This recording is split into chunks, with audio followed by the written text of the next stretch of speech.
yo no entendí hasta qué punto el asunto, dicen, estas agendas son truchas, pero vamos a hacer la denuncia por el robo. Bueno, si son truchas, entonces ¿qué le robaron? O le robaron las agendas y falsificaron por otras. No entendí. Llamen a Mario Moreno, de repente él sí entendió.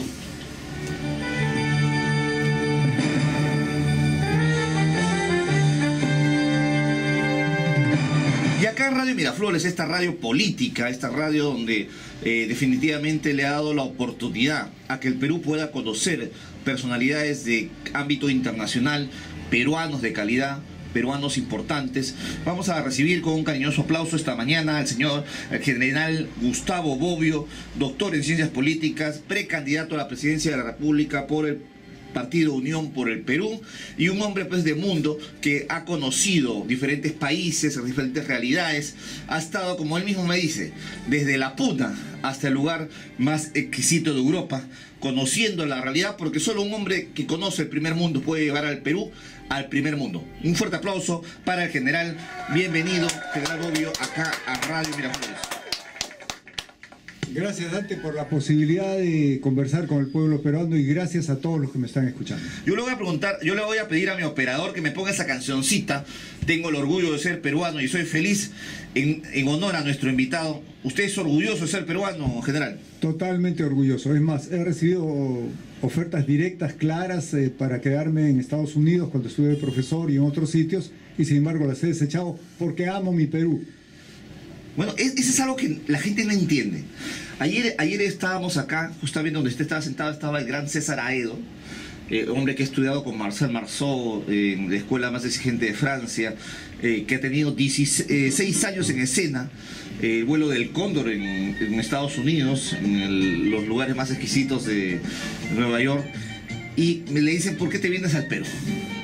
¿No? Entonces dice, y cuando más me ayudan es en el extranjero que en Perú. Es increíble, dice, nadie es profeta en su tierra. Eso es cierto, pero mira, aquí están los restos de mis padres, están los restos de mis abuelos, ¿no?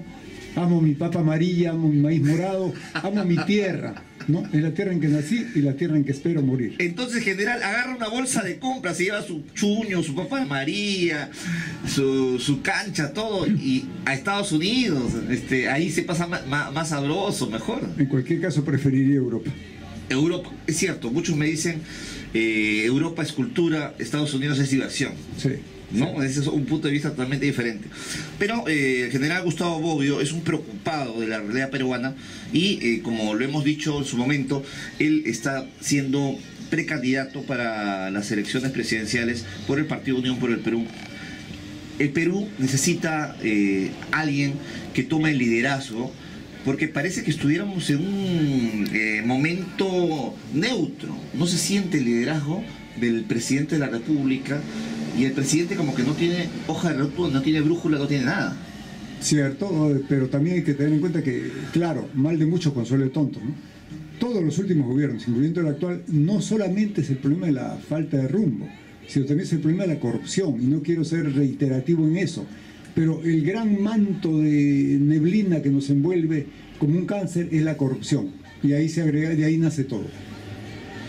Entonces, si el problema es la corrupción, entonces nos resignamos a seguir así. No, cortamos la corrupción. De hecho, una de las medidas que pienso proponer a todos, en el caso de que llegue a ser candidato, pienso proponer a todos los candidatos y a las autoridades que emitan una ley, un decreto, por el cual todo candidato a la presidencia y además todos los ministros, antes de asumir el cargo, deben presentar una declaración jurada pública, no privada, sino en todos los periódicos debe salir. Esto es lo que tengo, pero además, esto lo conseguí de esta manera. Se supone que si tengo una mansión valorizada en $1 millón, debo poder justificar que he pagado mis impuestos por ese $1 millón que ingresaron a mis cuentas, ¿no es cierto? Es más, pienso, en el caso de llegar a ser candidato, y peor aún de ser presidente, presentar lo que tengo, cómo lo conseguí, y pedir el levantamiento de mi secreto bancario y de mi secreto de comunicaciones permanentemente. Es decir, que autorizo a cualquiera que me chuponee. Bueno, pues, como general, usted realmente se pone en el lado de la vereda radical, ¿no? Pero la pregunta es, el crimen organizado existe, no solamente en el Perú, existe en todas partes del mundo. Existe la mafia rusa, la mafia del dragón rojo, la mafia japonesa, la mafia italiana, la Cosa Nostra. Entonces, es un cáncer no solo peruano, es un cáncer mundial. Pero hay dimensiones, hay dimensiones. Por ejemplo, cuando estuve en Alemania se desató el escándalo Barchel. Perfecto. Pero mira, Barchel era un político que simplemente, y ahí hay varias cosas que entender en pensamiento complejo. En primer lugar, Barchel sale y encuentra a su vecino en el mismo edificio. Su vecino era portero. Acá se concebiría que un político de fama, de peso, viva en el mismo edificio que un portero. Es imposible por la desigualdad, por la falta de equidad. No debe haber igualdad, debe haber equidad. Entonces, ya, en segundo lugar, él se acerca a ayudar al portero, a su vecino, porque se le habían caído unos papeles y ve que eran papeles de un partido opositor. Comienza a pedirle que le regale esa basura y ese fue todo el escándalo. Al día siguiente, Barchel se suicidó. O sea, en la noche sale la noticia del escándalo, en la mañana sale, se suicidó, porque hay dignidad. Acá no son dignos, acá se indigna. Estamos en terrenos escabrosos. El tema del suicidio es un mal mundial, ¿no? Se tiene que ver mucho con el tema de la depresión, ¿no? Pero también con el tema de la dignidad. Eso es una filosofía japonesa, ¿no? O sea, en Japón, la cultura japonesa dice, el honor se paga con sangre. Bueno, mira... Y ante la indignidad merezco morir por mi propia mano, no por la mano de nadie. Yo estaba... director del Instituto Geográfico Nacional, y me llama un amigo y me dice, prende la televisión, y veo a un compañero mío de promoción que está arrodillándose ante Montesinos, literalmente, ¿no? Le está diciendo la dignidad, el honor de estar en este templo del honor, en la oficina de Montesinos, en la famosa salita. Entonces yo dije, pobrecito, dije, este se va a suicidar, o si no se suicida, por lo menos pide su baja y se va a ir al extranjero, que sea Bolivia, Ecuador, a donde sea, ¿no? O a la última puna. No, llegó a ser comandante general del ejército, diciéndole a Montesinos, con usted hasta la muerte. Entonces siguió hasta la muerte con todos los presidentes, ¿no? Entonces existe otra cultura del honor acá en Perú. Sí, pero es lo que tenemos que cambiar. Nuestros valores son los mismos, solamente que no los cumplimos, ¿no? Amasú, Amayuya, Amajeya. O sea, tenemos que ser coherentes. Tenemos que pensar una cosa, decir lo que pensamos y hacer lo que hablamos. Esos tres preceptos que usted ha mencionado, incaicos, han sido olvidados. Totalmente. O han sido cambiados. Ahora ya no hacen eso. Ahora hacen ama la suya, ama la tuya y ama a la de aquella. Claro, muy buena palabra. Entonces, ¿qué tenemos que hacer? Porque el crimen organizado no tiene los brazos cruzados, no tiene las manos atadas. Si usted sale a decir, tenemos que combatir la corrupción, a lo primero que van a combatir es su campaña y su candidatura. Fuerzas extrañas van a decir, cuidado con el general Gustavo Bobbio, porque él es probable que con su discurso honesto y su hoja de vida intachable pueda, como se dice, querer pararle el macho a la corrupción. Y hay mucha gente, muchos que se llenan los bolsillos mensualmente de dinero, de frutos de todo este crimen organizado. Entonces, ¿qué es lo que va a hacer usted? Bueno, yo enseño en San Marcos, por ejemplo, hace poco he estado dando un curso de metodología en que ha habido muchas personas de la Contraloría. La Contraloría, me han dicho ellos, trabaja. Lo que pasa es que sus resultados llegan al Contralor, el Contralor le dice, ya, los voy a llevar al presidente, después regresa con la cara triste y dice, no quieren recibir los resultados. Entonces, hay un buen grupo de peruanos. Es más, yo te diría, la mayor parte de peruanos no son corruptos. Algunas veces cometen algunos deslices simplemente por el nivel de corrupción general. Es así, ¿ya? Vemos que el presidente roba, la presidenta, los ministros, los congresistas, entonces yo también robo, ¿no? Aunque sea en mi medida. Pero yo creo que una vez que se instale un clima de salud nacional, todos van a colaborar. Y espero que la población tenga la sapiencia de ver eso. No importa Bobbio, importa un líder que sea realmente honesto, un líder que sea austero. Después que pasó, no solamente su compañero de promoción en la salita del CIN, sino pasaron generales, pasaron políticos, pasaron personalidades de la farándula a la salita del CIN. Muchos pensaron, bueno, ya el nivel de corrupción va a acabar en este país porque ya se descubrió ya que no hay gente intachable. y vamos a respirar otro tipo de clima. Eso se pensó en ese momento y no ha pasado. Es que realmente el presidente Paniagua no adoptó una posición firme. Estuvo justamente entre pan y agua, ¿no? No hubo una verdadera remoción. Entonces, generales corruptos, marinos corruptos, jueces corruptos continuaron en los cargos.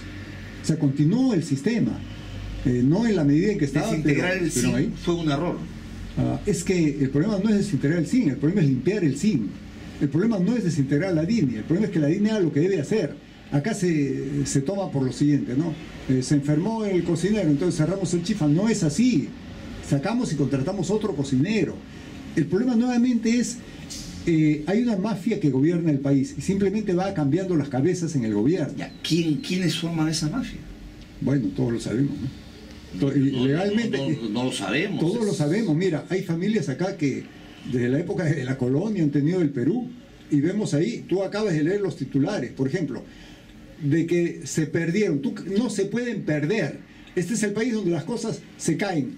¿Y qué pasó con la tasa? ¿Se cayó? No, se me cayó a mí. O sea, no asumimos responsabilidades. Este es el país de los chamanes. Claro, es el país de los chamanes y de los brujos. Abracadabra, se desaparecieron los archivos, no hay archivos, se perdieron las cajas, se desaparecieron los papeles, ahora no están sus archivos digitales. Se pierden archivos, se pierden pañales, se pierden casas, todo se pierde en este país, es increíble. ¿De quién es la culpa? ¿De quién es la responsabilidad? Mira, es de todos nosotros, de todos nosotros porque no hacemos lo que debemos. Mira, yo en la universidad le digo a los chicos, ustedes, yo no les voy a decir salgan a la calle, cojan un fusil, no, eso no es. Pero digo, acá en la universidad no copien, simplemente no copien, porque ahí comienza la corrupción. Yo les digo, acá en ustedes está el futuro, yo soy en contabilidad, ¿no? Entonces les digo, acá está el futuro Contralor de la República, está el futuro jefe de la SUNAT. Si es alguien que no puede evitar copiar en un examen, ¿qué se le puede pedir después? Comienza desde chicos. Otro tema y muy importante es la desintegración de la familia. El Perú es un país con la familia desintegrada. Tenemos que volver a unir la familia. La familia tiene que volver a unirse. Tenemos que cambiar ciertos patrones. Ser macho no es tener 20 mujeres. Ser macho no es embarazar a 40. Ser macho no es que te corretee una hija 20 años para que le reconozca la paternidad o que esté la mujer afuera pidiéndote plata para los pañales. Ser macho implica engendrar a la gente que tú puedes querer y puedes mantener y puedes darle una formación. Ser macho significa ser responsable, no ser irresponsable. Entonces, ¿qué hacemos con tanta madre soltera y con tanto macho que abandona a sus hijos? Bueno, a la madre soltera hay que ayudarle, al macho hay que obligarlo a que cumpla con sus cosas. Mira, yo no estoy en contra, no es mi caso, que la gente se divorcie 50 veces y tenga 20 hijos en cada mujer, pero a todos los mantiene. Y si no los mantiene, entonces irá a la cárcel y trabajará para mantenerlos en la cárcel, ¿no?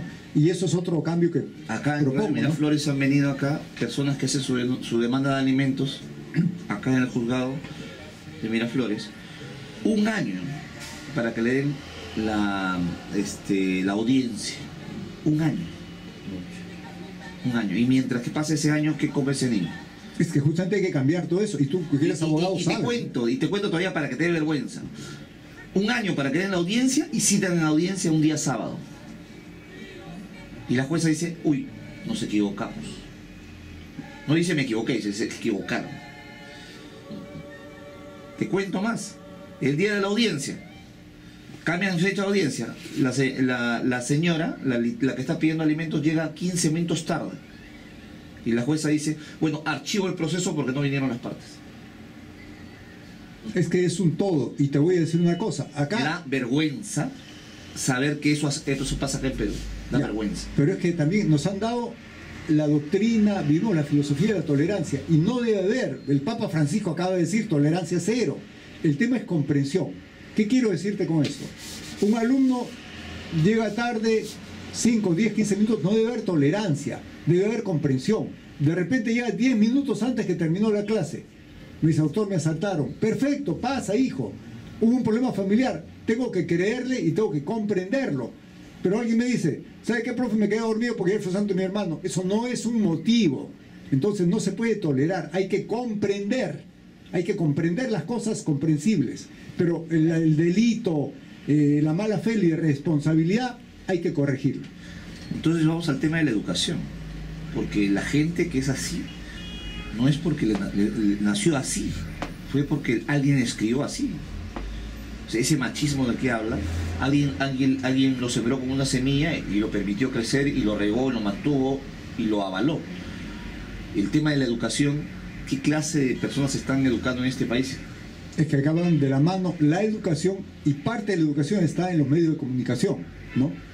Es importantísimo que la familia entienda, o que la población entienda, que la familia es sagrada, que eso lo entiendan los hombres, O sea, lo entiendan las mujeres. La culpa es de los medios de comunicación. No, no es la culpa, pero sí tienen parte de responsabilidad. Ya. La culpa, y tú eres abogado, es un término religioso, ¿no? Por mi culpa, por mi gran culpa. No, la responsabilidad.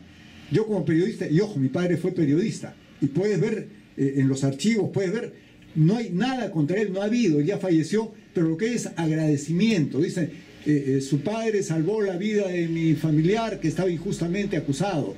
O sea, es la responsabilidad. Y mi padre siempre decía, el hombre nace mal y hay que corregirlo, pero el mal periodista es terrible, porque el mal periodista tiene una influencia enorme sobre la gente. Entonces, él era un respetuosísimo de eso. Él era incapaz, como tú ahora, que me traes, no me cobras un centavo, no me dices, invíteme un café, una cena, me permites hablar.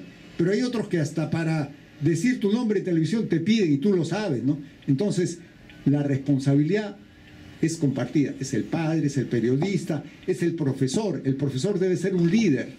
Pero acá entramos ya a conceptos filosóficos que la gente a veces no maneja, y que es lo que me ocupo de enseñar en maestría, doctorado, ¿no? El término líder, el término liderar en italiano es ducere. Entonces, el duce es el que guía, el que orienta. Pero de ducere le agregas una letra y viene el castellano educar. Entonces, el educador debe ser un guía, un líder. Pero, lógicamente, si el educador, el profesor, uno, no sabe bien su tema porque está corriendo de un lado a otro porque el sueldo es miserable, entonces está viendo cómo enseña. Dos, si él mismo tiene una mala vida, ¿qué guía va a ser, qué líder va a ser para sus alumnos? Él debe ser una muestra de vida.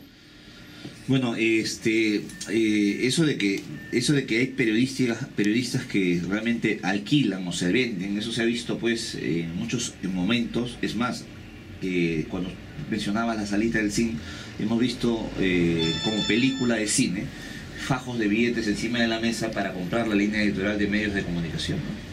Así es. Es claro, ¿no? Eso pasa los periódicos y los medios de comunicación, ¿no? Y en el momento, cuando a Radio Miraflores se le hizo sentar o se le invitó a La Salita del Zinc, el hecho de nosotros ser rebeldes y no aceptar, porque nosotros hemos pasado gobiernos dictatoriales, Velasco, Dría, Morales Bermúdez, y nosotros nunca hemos sucumbido, siempre hemos denunciado, ¿no? Sobre todo en nuestro programa Buenos Días, señor presidente, de lo de la CIRMAPAL, que es Ricardo Palma Mikkelsen,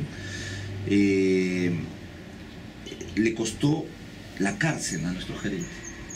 Le costó la cárcel a nuestro gerente por no someterse a los antojos de La Salita del Zinc. Mira, yo estimo mucho esta radio, y en momentos que el presidente Toledo, y esto es público, ¿no?, destinó un presupuesto para sensibilizar a la población en pro de la firma de la Conmemar, del Tratado de la Conmemar, ¿no? En esta radio nos entrevistaron en dos oportunidades al embajador Benavides Correa, ya fallecido, y a mí, que siempre íbamos en dupla a defender los derechos del Perú en el mar. Importante, ese es un tema fundamental, ¿no? Y qué bueno que lo mencionas, porque nosotros nos sentimos orgullosos de que junto con la revista Oiga sean los medios de comunicación que defendieron la democracia en el momento en que prácticamente ningún medio de comunicación, todos pasaban Chespirito, ¿no? O sea, todo el mundo era cómplice de la toma política y de la corrupción, ¿no?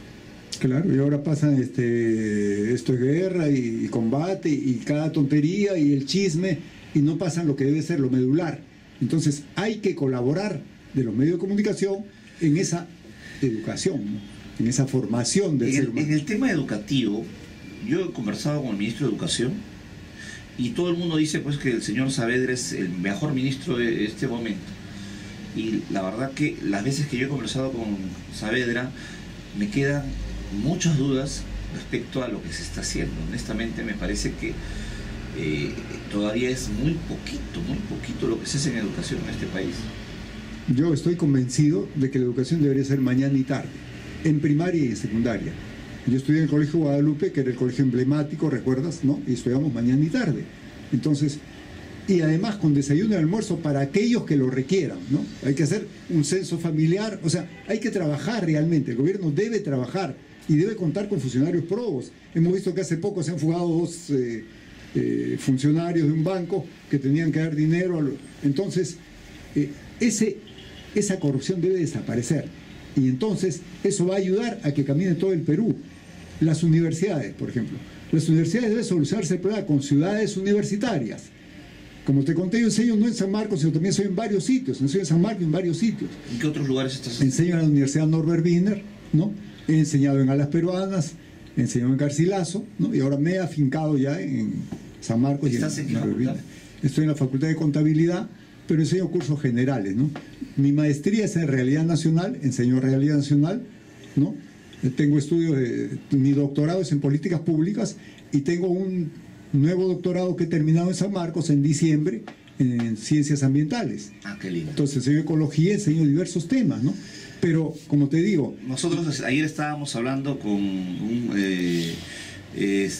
con César, enamorado del Perú, ha pasado su arte por todo el mundo, y dicen, ¿por qué no podemos hacer una campaña ecológica con una obra de teatro, con una obra que se pueda difundir, que haga concientizar a la gente que tenemos que cuidar este planeta, que es fundamental, ¿no? Que no tenemos otro, ¿no? Es que eso es grande y eso llega a la gente, pero la otra cosa es, hay que luchar contra esos medios de comunicación. Por ejemplo, yo me he cansado de ver filmes donde aparece una niña, ¿no? Dice, yo era pobre y la mina me solucionó el problema, yo era pobre y ahora soy médico. Entonces, la mina no es mala ni buena, pero cuando pongo yo a algún lado que tengo ciencias ambientales, me dicen, entonces usted no puede gobernar porque va a ir contra la minería. No, yo no voy a ir contra la minería, pero sí voy a ir contra la minería que embarra todo, que no tiene un buen programa de manejo ambiental y que no tiene eso antes de iniciar operaciones. No puede haber minas, por ejemplo, en cabecera de Cuenca. Eso es realmente brutal, ¿no? Una pregunta, ¿por qué no firmó el acta de sujeción a Vladimiro Montesinos? Ya, a mí Vladimiro Montesinos, no digo que me odiaba, te cuento muy brevemente. Estaba yo en una reunión a la cual me obligaron a ir porque en el ejército no te invitan, te ordenan que vayas a una reunión. De repente siento un toque en la espalda, me volteo y era Vladimiro Montesinos. Yo era comandante y él era un capitán retirado. Claro, era abogado, no era doctor, tampoco era abogado, ¿no? Yo tenía estudios, tenía posgrados en el extranjero y él me dice, capitán, comandante, ve ese maletín que está allá, como al final del salón, esos salones enormes, ¿no? Sí, le digo, me dice, tráigamelo.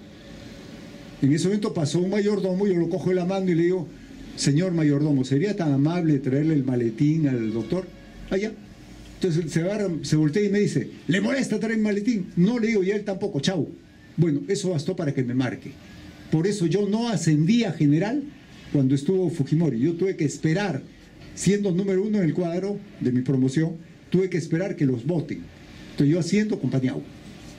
Perfecto, perfecto. Interesante. Y ¿cómo es que le retiran del ejército? Ya, yo llego a general, voy de director del Instituto Geográfico Nacional y el equipo de gente que estuvo ahí, dirigidos evidentemente por mí, saca el primer atlas digital del Perú. Y en ese atlas digital colocamos la frontera correcta con Chile. Tú eres abogado, sabes perfectamente. No existía un tratado de límites marítimo entre Perú y Chile. Entonces rige el nivel superior, rige la jurisprudencia internacional, que dice que es una bisectriz. Eso lo puse en el mapa. Fui a las Naciones Unidas a una reunión que hubo de geografía, fui a la Feria Cartográfica Mundial. No fui a hablar de límites, o sea, no miento yo. Fui a hablar de otras cosas, pero en el mapa puse como dado que era ese límite. Los chilenos se quejaron, me llamó acá el embajador Loré de Mola, pretendió levantar un poco más la voz, yo levanté más la voz, me ordenó retirar el mapa, pedí que lo ponga por escrito. Por escrito me ordenaron, exigí que me digan por qué. O sea, no es cuestión que te diga retire el mapa por tal motivo. Y en vez de retirar el mapa, me retiraron a mí del instituto y del ejército. Esa es mi baja. Bueno, pues en ese caso es una degradación con honores. Por supuesto, y no solo eso. Eso mi tema es el que luego ha ido a La Haya. Ahora tú dirás, ¿cómo es posible? Claro, porque en ese momento Toledo y su primer ministro estaban de acuerdo que no había problema limítrofe con Chile, no querían líos. Posteriormente, cuando sale el tema de firmas falsas y él casi es, no sé si te acuerdas, casi es sacado del cargo, se vuelve nacionalista. Me dice alguien que estuvo ahí cerca que le dijeron, ¿te acuerdas el mapa que hizo ese general medio loco? Ya, pues vuélvete nacionalista. Entonces se volvió nacionalista. Entonces me dan de baja por eso y después él lleva mi tema y eso llega a La Haya. Perfecto, perfecto. Entonces, la verdad que yo estoy muy contento, querido general, de que esté acá.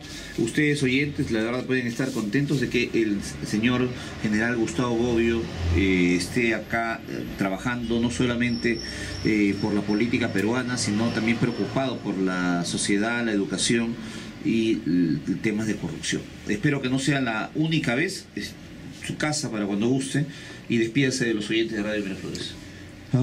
Yo les agradezco a todos los que han oído y solamente les digo una cosa, yo no les voy a mentir, no sé si pase a la segunda vuelta como candidato y luego no sé si ustedes me quieren como presidente, pero si me quieren como presidente tengan claro de que voy a hacer las cosas democráticamente, voy a hacer las cosas consensuadas, pero con corrupción no se puede consensuar. Y gracias, Dante, por haberme dado la oportunidad. No, al contrario. Listo. Un abrazo para ustedes. Nos despedimos. Yo soy Caballero en los controles, Hugo Paredes también acá en la mesa de debates hasta el día, bueno, hasta el mediodía que regresamos acá en Radio Miraflores.